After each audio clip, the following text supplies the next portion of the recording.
Phenomenal on the cobbles, in the mud, on a TT bike, and on the road, it's Wout Van Aert.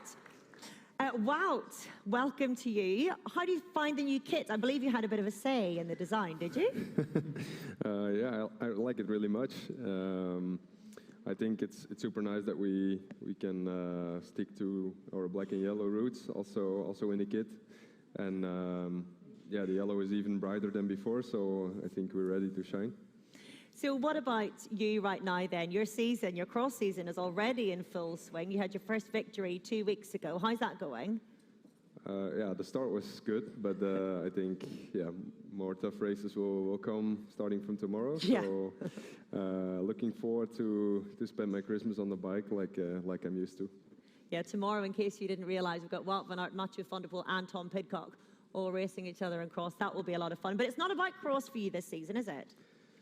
Not really. I mean, yeah, my goals are obviously on the road the last couple of years, and I think, yeah, we found out that maybe without even noticing ourselves that we put too much attention on cross in the years before.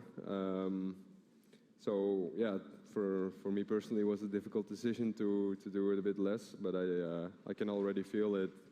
It gives me more of a free mind in this period of the year, and I hope it gives me this extra percent on the moments that it count. Okay, so you're getting a freer mind, you're getting extra percentage. I want to know for what? Get us all excited, Wout. What does early 2024 look like for you? What are the targets? My main focus now and the coming months will be the classics, of course. Yeah, our team again got stronger. I think,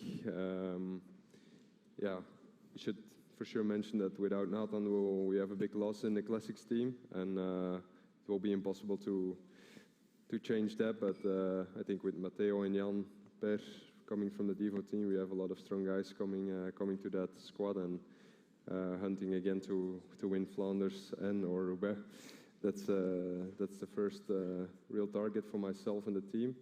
And then yeah, we'll do a bit of a different approach. I will go to the Giro, and later on prepare the Olympics as good as possible. So no Tour de France, and yeah, end the season in the Vuelta and the championships in September. I want to dig into this Giro plan. What are you thinking? What are your ambitions going into the Giro? Yeah, it's a super exciting race to explore for me, and yeah, I hope to win a stage, maybe win more than one. We'll see if that's possible. But yeah, you always have to start with the first one, and it's a tough course, but a lot of opportunities. So I think it will be a different approach for me to go to the Giro and really try to pick my days. It was quite muddy, but we were lucky with the weather, so it was dry, and yeah, it's far from here, the race, but it's good to test the material now already. So yeah, if there need to be changes or we want to try other stuff, we still have the time to prepare that. So yeah, it's needless to say that we're really eager for that one, and try to prepare as always 100%. So what are you looking at when you're doing those recons at this stage? Because as you say, it was muddy. It could well be muddy or not come the spring. And you're looking at the route, but you know the route well already. What kind of a difference are you trying to make with those recons at this stage? Yeah, at this point for me, it's not really about the recon anymore, because yeah, the final 100K always stay the same in Roubaix, or basically the same. So it's just goes automatic. But it's really a material test. So every year there's maybe some slight differences in the possibilities, in the bikes, in the tires, in the wheels, and yeah, that's why we go so early to try the equipment for 24 already now. And so yeah, it's more of a material test than a real recon of the route.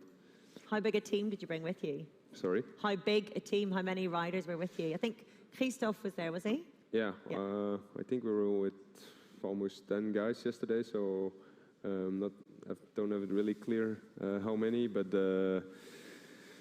yeah, it's super important to have a big squad going to the classics, because it's always better to have that tiny bit of competition to make it to the final cut of the team, and it pushed each one of us to be in the best shape possible. And yeah, that's good that we finally have such a big group to go to these big races.